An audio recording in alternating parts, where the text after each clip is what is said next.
Estamos acostumbrados a hablar del editor como factor de cambio porque asociamos la gestión editorial, el desarrollo de la gestión editorial, con procesos,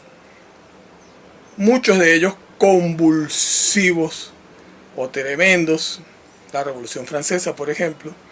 que implicaron grandes rupturas y el inicio de épocas, de etapas, de procesos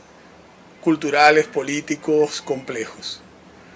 Hay una afirmación de Alexander von Humboldt, de Alejandro de Humboldt, que recoge Pedro Grases en su libro de la historia de la imprenta en Venezuela, que expresa la sorpresa de Humboldt, la curiosidad que le produce el hecho de que en Venezuela la imprenta no produjo la revolución, sino que la revolución trajo la imprenta.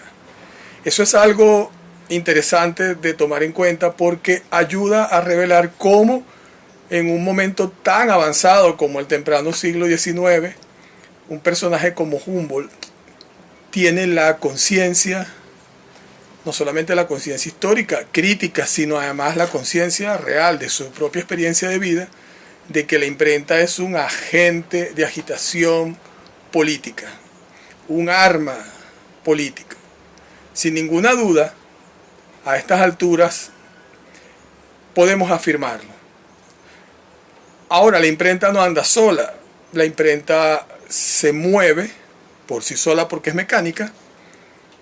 pero la imprenta no piensa lo que hace, sino que hay alguien que la piensa. Hay alguien que la piensa como invención, como innovación, hay alguien que la piensa como fuente de contenidos. Hay alguien que la piensa en todo caso como fuente de divulgación o como medio de divulgación de contenidos. Y ese que piensa en la imprenta como un medio de divulgación de contenidos es alguien que está pensando en esos contenidos que se van a divulgar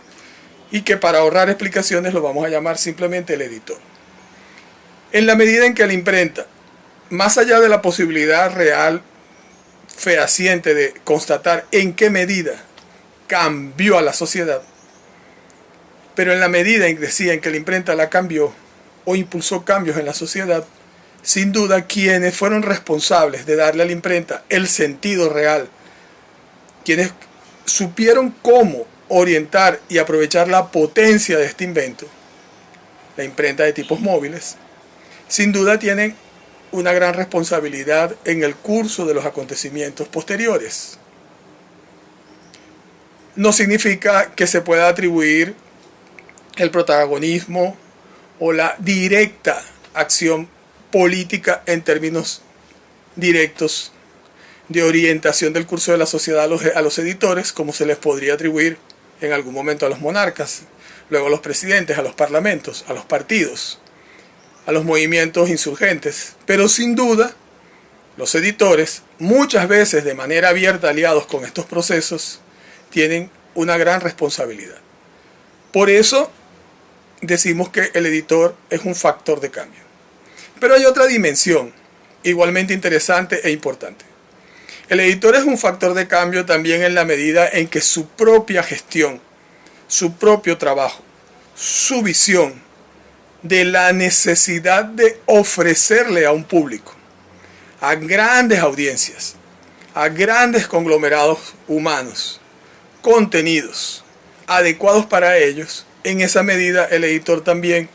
contribuyó a crear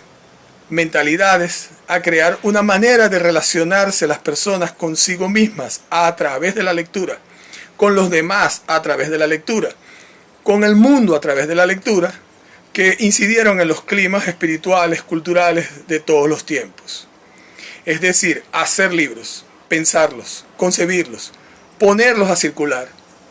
lleva implícito siempre un propósito social que puede no ser exactamente el que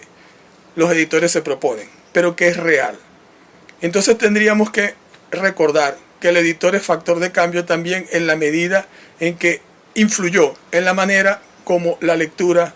fue cambiando y ayudando a cambiar la visión de las personas acerca de sí mismas, acerca de su relación con los demás y acerca de su relación con el mundo.